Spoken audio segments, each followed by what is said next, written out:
There is this man that was critically ill. The money he had with him was exhausted, so he needed more money to fund his treatment. He asked his first son, who was more exposed than the other children, to sell one of his property so they can raise money for his treatment. As a wise and cunning boy, the boy asked his father to sign a power of attorney authorizing him to sell the property for his father so they can raise the money for the treatment. Because the father trusted the son, he signed the power of attorney without thinking twice. But fortunately, the father's old-time friend heard the news, came to the hospital and paid all the bills and even gave them extra money. So there was no need for them to sell the property again. The father had to call the son not to continue with the sale of the property, and the son agreed. This particular incident happened last year and the man is totally fine now. Tell me why someone came to report to the father last week that his son was trying to sell the property, courtesy of the power of attorney he gave his son. This particular issue is very simple to solve. All the man has to do is apply to the court for an order of delivery and cancellation of document. The court can ask his son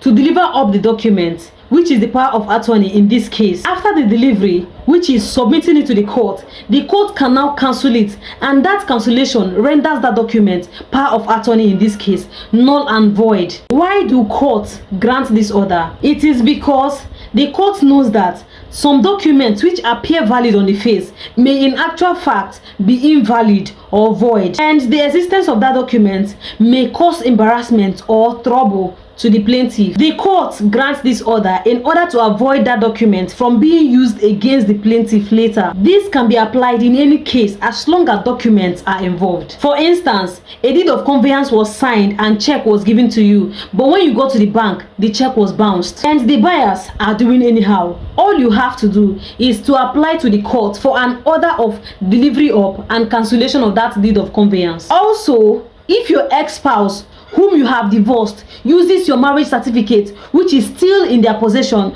to defraud others, thereby causing you embarrassment, you can apply to the court for an order to deliver up the document and cancel it, and so on and so forth. Don't allow an agreement you have concluded or set aside to be used against you. If you have any questions at all, drop them in the comment section. And if you were the man that his son wants to sell his property, what would you do? If you want more legal tips, follow Ada the Law. Thank you and shalom.